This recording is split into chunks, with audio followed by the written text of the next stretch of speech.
as they're filtering in, grab some materials, sign in, and an agenda, and we can get this started.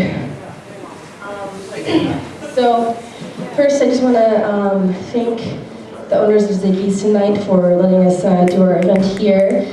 They're a new business in town, and they were gracious enough to host this event, and they have a perfect space for it, so I really appreciate it. They definitely have, beverages and also food available if you're hungry. I want to let people know that this event is being video recorded and also live streamed. That's part of the event tonight. Bathrooms. So bathrooms are in the back here. There's two right behind the wall that's next to the bar.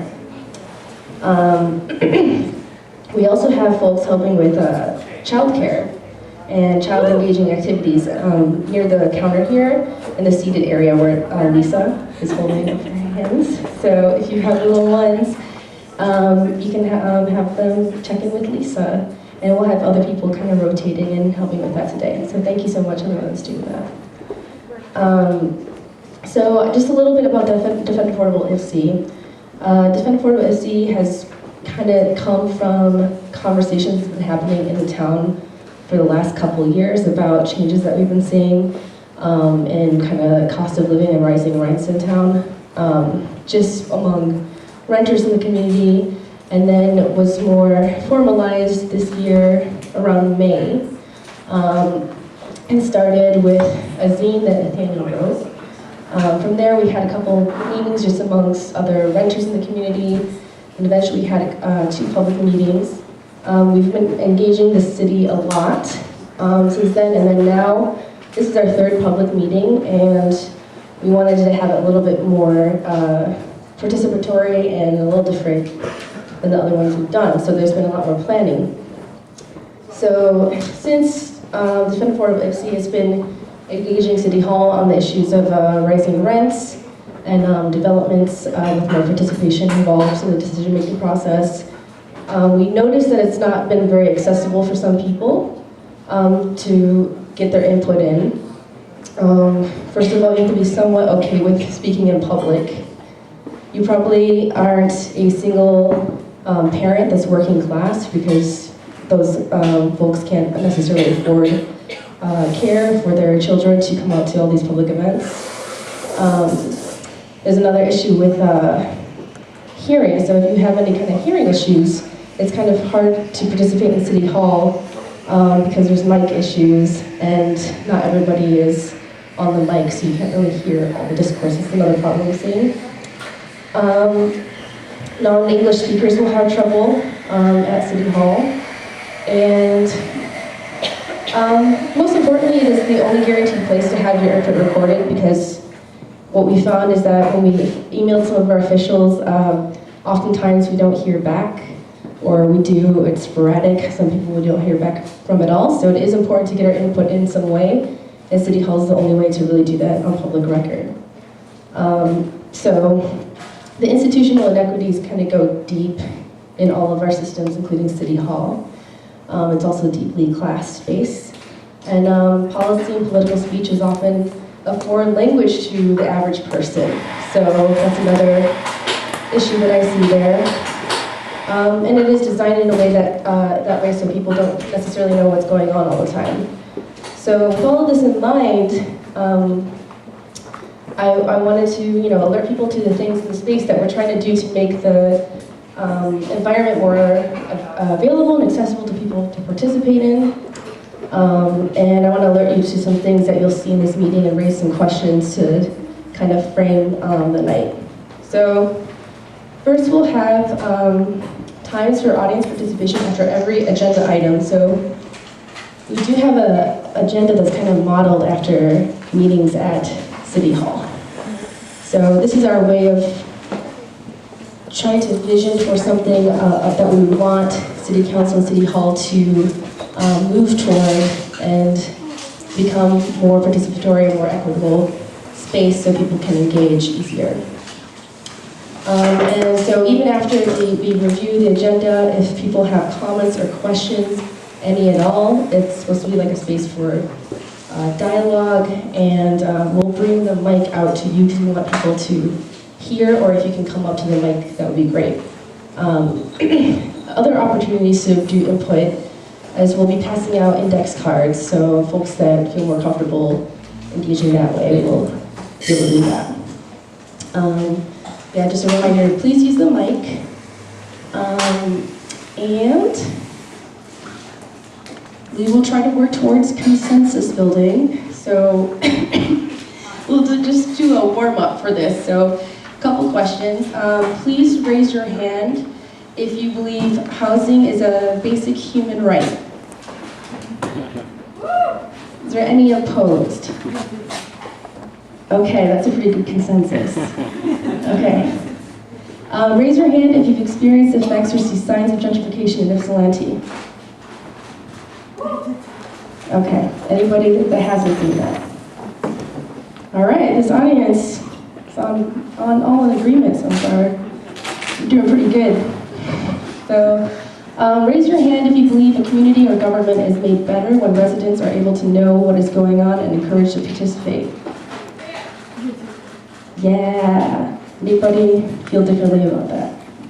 Okay, so I think these are kind of the basic set of principles we can operate on going forward. And let's see. I have so much more notes, but I don't know if it's as important. One thing I do want to mention is that things that we have been working on lately, besides engaging with City Hall, is we're working with specific council members and other people in the community to talk about a community benefits ordinance and a community benefits agreement, and we'll talk about that a lot more tonight on the agenda.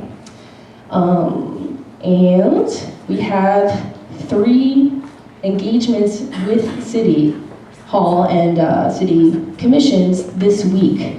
So if you've been participating, thanks so much. Monday, Tuesday, there's 3 events. And if you are interested in participating, you can talk to any of us, or it's also going to be talked about again at the end.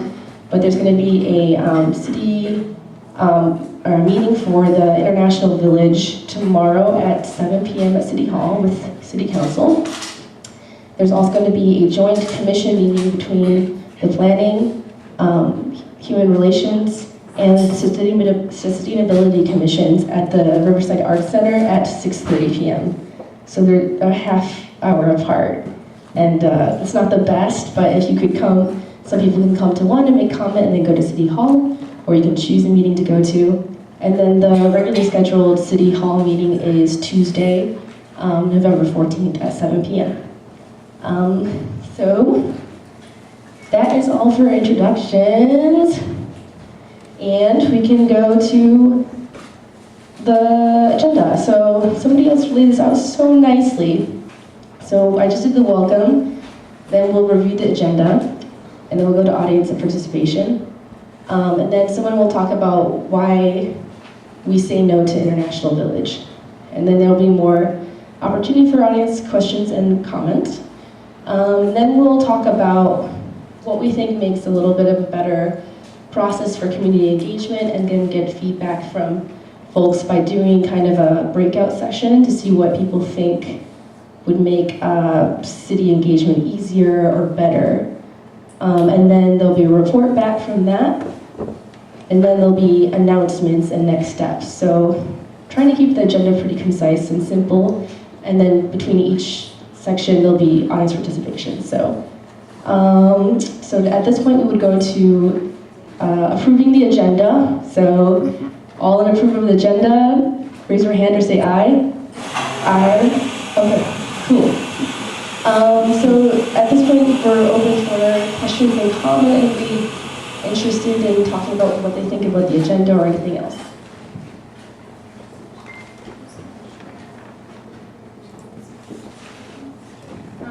Hi, I'm Erica, and I've been here for a long time.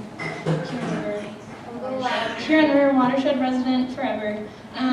I just wanted to mention that with the index cards and commenting, we wanted to have a few people placed throughout the audience to be able to collect those cards. If you didn't want to come up to the mic, or if you just want us to record that information and respond to it later or directly, it's kind of just an extra way that you can give your input So if everyone in the audience who's helping collect those could just raise your hands.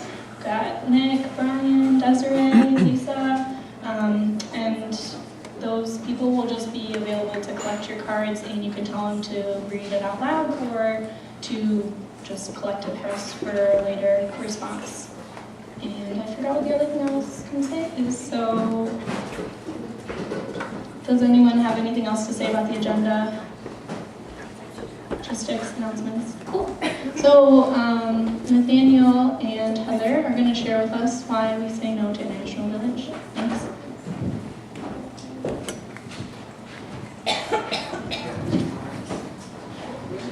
Look at that. I thought we might have to share. Hey. I'm Heather. I'm Nathaniel. We're going to figure out where to stand and not get feedback. We'll be all right. It'll be okay.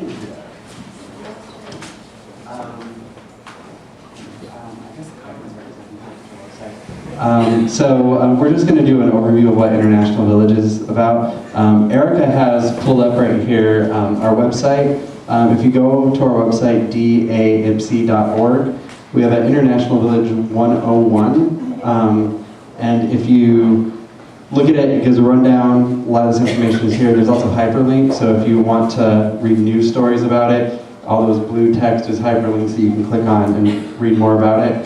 And then there's another section of the website. It's Amy Shue Foster's CV. We'll talk more about that. It's under the Publications tab. So we got the Amy Shue Foster CV and the International Village. So we'll make reference to those as we go forward. Cool. And everything that we're going to say right now is up on this little board over here in case you want to go over any of these points again.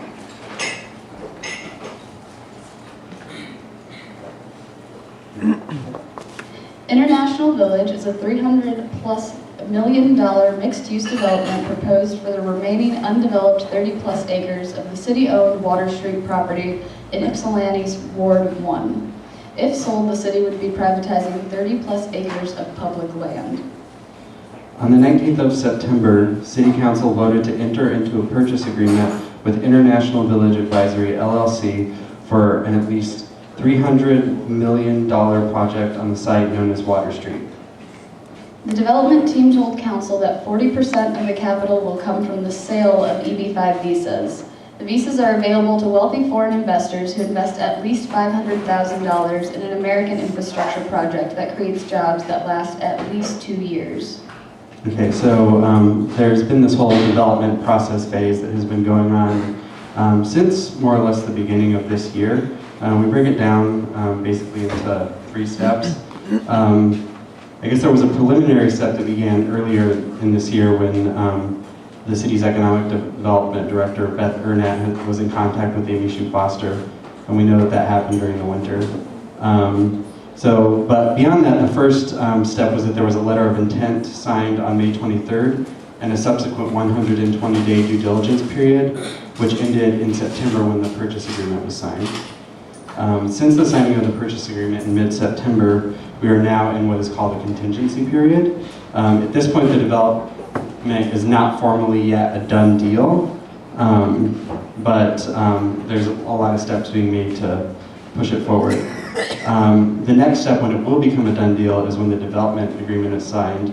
And this is the last point where actual concrete plans for the space, like site plans, are developed. Originally, they said that would be in December, but it looks like they're going to need more time for that. Yeah, and what that means is that all of the plans that we've seen so far from the site, for the site from the developer, are simply just concept designs, and the drawings, they say, are not to scale.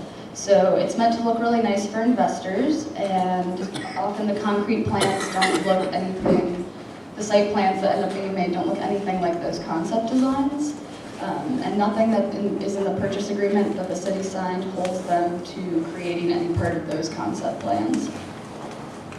The main developer on the project was not properly vetted, although Beth Ernat, the city's economic developer, had ample time to do so. She had been in communication privately with Amy Shue Foster since at least the beginning of 2017, but did not make any of the knowledge public until May 2017. And again, if you click on the website, you can see Amy Sue Foster's CV about what she's done, and Heather's going to read some more about that. Yeah, so Ms. Foster was engaged in several small real estate transactions in the period of 2003 to 2005, involving at least 4 single properties, including her own, all in Oakland County, Michigan, which just means she's only dealt with single-family homes. She has not dealt with a large development or a semi-large development, nothing that would indicate she is qualified to work on this development. She's had at least 8 failed and dissolved LLCs, including one which was sued out of business. And there, as I've said, is no evidence that she has the experience for any development projects, let alone one this big. Because this is an EB5 development project, the schedule is tight for construction. Numbers from the developer presentation on September 19th. The site dated, the start projected date is summer 2018, so next summer. The construction will be done in 5 years. 90% of construction will be completed by the end of 2021. There will be a need or desire to move one of the city's main water lines, which runs across the property on Water Street. We don't know how disruptive that will be. And the same goes for a DTE power line, which also runs through the property. There are plans to create a transit hub along Michigan Avenue. Unclear if this will result in the closing of the Pearl Street bus station. The site also contains areas that are burial sites of cultural importance to Potawatomi peoples. And the developer has promised to stop development in those small areas if they find any artifacts, but that doesn't really guarantee anything, and certainly doesn't guarantee that the rights of Potawatomi people are going to be respected in this development. In the community developed plan for Water Street from the Shape Ypsi master plan process, there has been there's been designated or a desire for a large portion of park along the riverfront. In the International Village concept design, however, this area becomes mostly high-priced condos, with only the border-to-border trail being preserved for the community to access the riverfront. So that's kind of an overview of our problems as Defend Affordable Ypsi that we see with International Village. The next piece in our agenda, the next step, is for us to open up the floor to questions and audience participation. So if people would like to raise their hands either to speak or hand off a note card about any of the things we've just said or ask on points of clarification, this is the time.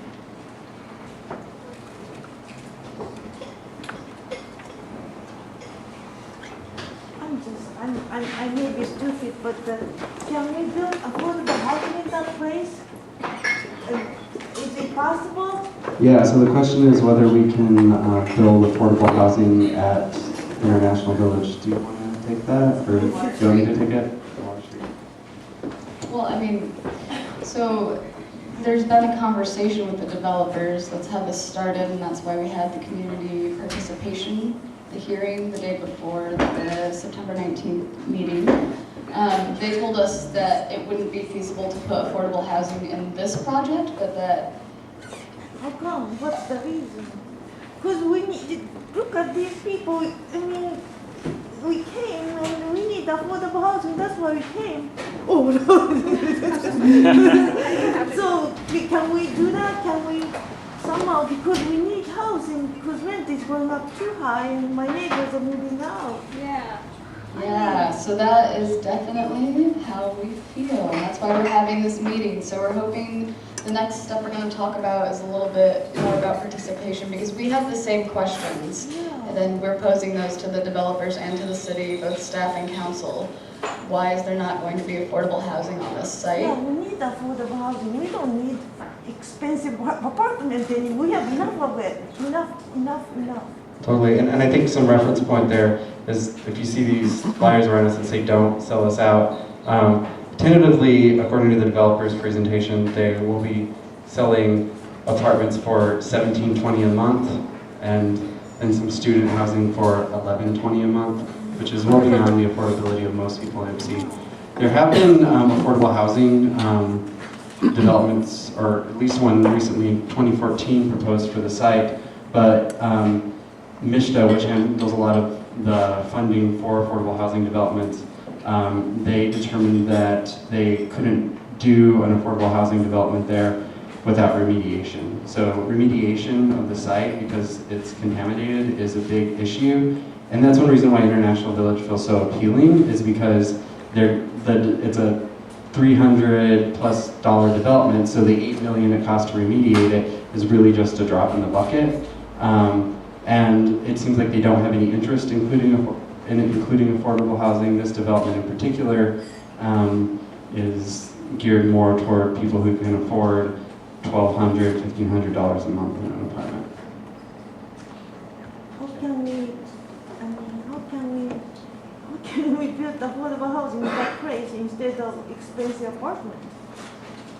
So one of the things we're going to talk about in just a second is the community benefits ordinance, which leads to community benefits agreements, and we're going to go into that in just a second, so I'm not going to explain it fully, but that's one of the options we're looking at as a way to ensure that affordable housing starts to be developed in this city. Not that place. Do we have any other questions about International Village? I think some of our city officials think that International Village is exactly what Ypsilanti wanted when we shaped our master plan, Shape Ypsi. I haven't read the entire master plan, but from what I understand, it says that any person, regardless of age or socioeconomic status, can find a home in Ypsilanti. Have we combed through the master plan to see how International Village mashes up? Because I can't imagine the master plan says, let's build a whole bunch of housing for people that are going to then bus to Ann Arbor and Detroit, people that aren't from Ypsilanti, and housing that's not affordable. I just don't understand how, I mean, like the mayor and other people think that this is something that we want. So that's a really good question. I'm answering also as a segue, because Heather and I will be presenting on the CBO next, and that's a really good lead-in question, because I was a planning student during the Climate Action Plan and the Shape Ypsi process, and I was pretty involved. I did focus groups on campus and worked with each organization that were in the planning process. And I totally agree with what you're saying, and I think that part of the issue that connects this development proposal, the opposition to the development, and this idea of community benefits ordinance is that they're all actually looking at building coalition and connecting what is already going on, because there are so many good groups in town doing good things and asking questions about how to house people and feed people and generally have a healthy community. And so in the master plan, there's a lot of great words and plan documents stuff, but it's mostly to facilitate a zoning code, which we did improve to a more reflexive zoning code, which is form-based zoning. But the point about the coalition building and the plan document is essentially plans are great, but there's no real mechanism for implementing them. And especially in Ypsilanti and a lot of cities around the country, we basically, because we have to keep our tax base working so that we can fund our everything, we don't have the capacity to facilitate the collaboration to actually implement. How do we reduce our emissions? How do we look at these problems which are intersectional, and they're not just about Parks and Rec Department or the Fire Department, they're about all the parts of the community working together.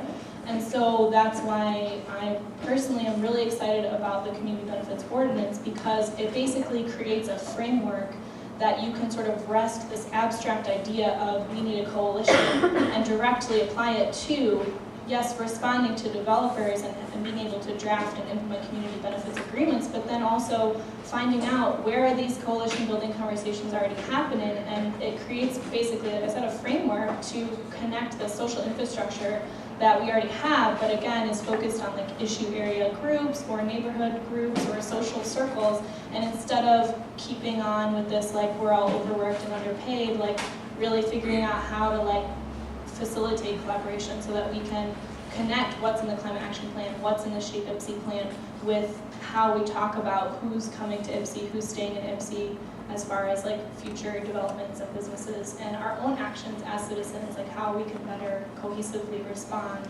and then implement. And then going back to the beginning of your question, like what's in the plan, it's actually it's exactly 5 years to update the climate action plan. It's been 5 years since that was created. And in 2 years, I believe, it will be 5 years from the master plan's creation. And going back to this idea of cities don't really have the capacity to implement them, there's supposed to be a 5-year update.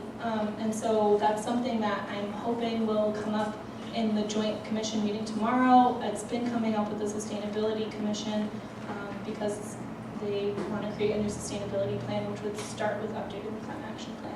So the short answer is the Community Benefits Coalition. Sorry, I'm not trying to interrupt you, but the mayor told me on Friday that the master plan is up for review next year. I just wanted to clarify that. Amy met with Amanda, the mayor, on Friday, and she said the master plan is up for review next year. So these are all ways that we can plug into this infrastructure that is required by the Planning Enabling Act to have a master plan and leverage that process to actually build and test out and have this coalition social infrastructure that's actually connected to how citizens can act and know what's going on and then communicate more directly and clearly and cohesively to council. Yeah.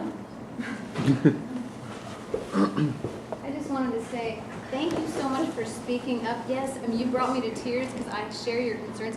Could you please come and speak at city council meetings? Our officials need to hear from everyone that's involved in this, and your message is just what so many of us feel, and it was just you said it so eloquently. Please, can you come to city council meeting Tuesday night? There's meetings tomorrow night. If you could come, the more of us that can come and speak up at these meetings, they'll see, wow, there's a lot of people. Wow, our whole community isn't really excited about this. And the other thing I wanted to say is, I know we're so worried about tax base. How much longer do large landlords like Beal Properties that own 80 properties in town get a tax break? How much longer till Beal starts paying taxes? Good question. We'll put that on this board of things to address later. And it does kind of segue still into the CBO and CBA conversation because, as we'll talk about in a second, just to directly connect it to your question, when a CBO is written, it creates triggers, and one of those is tax breaks. So it would give citizens more control over what people like feel due to houses, potentially. So I think it'd be good maybe if we talk about what that is so we can continue this conversation because it feels like it's pulling in that direction. Thank you for all of what you're doing. I mean, I'm so grateful. Thanks for coming. Thank you, everybody, for participating and showing up on a Sunday in the rain. It shows up. So I'm going to introduce, going back to our agenda, of basically what a CBO is. And I mentioned a lot of this in my response to what is the plan, our master plan, and how do we implement that. But again, it's basically a community benefits ordinance is already being drafted by the Assistant City Attorney based on a resolution that council member from Ward 1, Lois Richardson, put forward. And she and the City Attorney are drafting a community benefits ordinance, which puts into place the basically rules of how each community benefit agreement would come up and then be created. And a community benefits agreement goes with each development. Heather will talk a little bit more about what prompts a community benefit agreement and who gets to decide what's in that agreement. But basically, there's this question of would there be a community benefits agreement that could be applied towards International Village? And the legal answer that we understand is that no, there wouldn't be, because we did not have a community benefits ordinance in place before the purchase agreement was signed. That does not mean that we cannot go through a process of sharing what those community benefits would be that we would like to have included in a negotiated development agreement. And in full honesty, it's very unclear to me and a lot of people what the next steps are looking like, because this information coming out about the developer not actually being a developer and when the CBO is going to go forward to council. There's a lot of moving parts that are very legally detailed and not easy to understand. And so the basic next step is that for sure the ordinance will be read to council. I don't think it's on the agenda for Tuesday, but for the 28th, is it? Yeah, so the last Tuesday in November. So that next step of the CBO that's being drafted will provide us the draft that we can then create a survey and gather feedback from the community on, does this ordinance make sense? And Heather will talk a little more about what would be in that and how that's connected to each community benefits agreement. Yeah, and also to clarify, even if an ordinance going into place can't affect IB, we may still be able to work out a CBA possibly, but possibly not again because we're in step 2 out of 3 that Daniel and I talked about earlier today. So I'm going to go a little bit into what a community benefits ordinance is. So it would be added to the city charter, and it would have a list of triggers, which triggers like sets into motion, and the community gets to set what those are. They're typically whether like a development is over a certain amount of money, say $1 million or more, or if public lands are being used, or if there's tax incentives being given away by the city. The triggers would then send developers and community members into negotiation of a community benefits agreement whenever a purchase agreement is on the table to be signed. So in that first step, a letter of intent stage is when community members would come to the table. Detroit has a CBO in place, and City Council appoints, I think it's 7 out of 9 members to a council board that creates the agreement between the developers and the council of community members. But we don't have to follow that agreement or that model. There's the possibility of just citizens being able to participate from possibly different coalitions or just as residents who are affected in a certain area around a development. And when a CBA is being formed, it would be pulled from people who would be directly affected by the development. So when you're talking about something like IV, where they're moving a water line and DTE lines, it's possibly most of our community that gets affected by this, and so many different groups and people would have an interest in being at the table to create this. What they create, the community benefits agreement, is a legal agreement that's worked into the purchase agreement, and then it can include things like local hiring practices requirements and job training for local residents, along with green spaces, transportation, and any other issues that the community brings up and wants to put into the community benefits agreement. And just to clarify, if we had a CBO in place, so a community benefits ordinance in place, for each different development that triggers, there would be an individual CBA created with a unique group of citizens and coalitions for that project specifically. So it wouldn't be like a blanket community benefits agreement for the whole city and every project. It would be different each time and specific to the needs and wants of the people affected by that development in the community. So that's a lot of information, and if anyone has any questions right now, we're going to open it up to a little bit. I do want to mention that though, because we started 10 minutes late and we want to really give people time to communicate in the small group discussions, because this is really confusing, and we'd like to encourage people to send us their questions, because we'd like to more clearly respond also not to everyone in this room, but to everyone that we can reach with some sort of other clarifying document about what a CBO is and that process for Ypsi. So does anyone have a question they'd like to ask right now? Desiree, would you want to read one? So I have a question on the card. It says, is it possible to get the EPA to declare Water Street as a Superfund site? That way the area can be cleaned without having to resort to selling to a private investor. Brett can answer this question. Hi, I'm Brett. I'm on the Sustainability Commission, and I've interned with EPA before. And to my knowledge, you could make it a Superfund if you could prove that it had negative impacts on human health in the area, and it does have hazardous levels of lead. So the short answer is possibly, but if you make it a Superfund site, that is going to have also a host of effects, and that could open it up to more funding, but then that could also present new barriers. The difference between a Superfund and a brownfield, so it already is a brownfield, but a brownfield you don't have to prove that there is a risk to human health. There just has to be a perception that the contamination negatively affects the community. So you can justify a brownfield just based on perception and known history, but you don't have to go through with those tests before. But a Superfund, we would have to do more testing and apply for that. Ann Arbor has talked about making their dioxane plume a Superfund, but there's actually a lot of resistance against that, because if they make it a Superfund, then that could drive down property values of local areas. So there's people who oppose it that way. But short answer, it's possible, but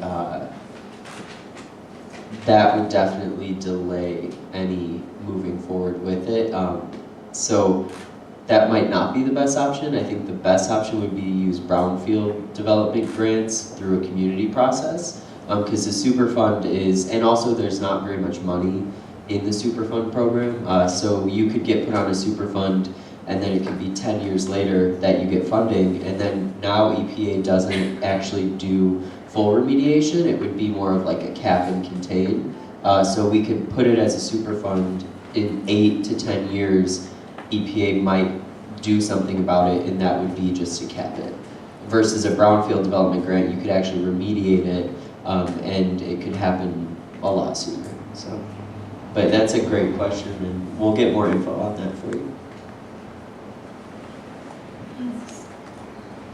Any other questions from the audience at this time?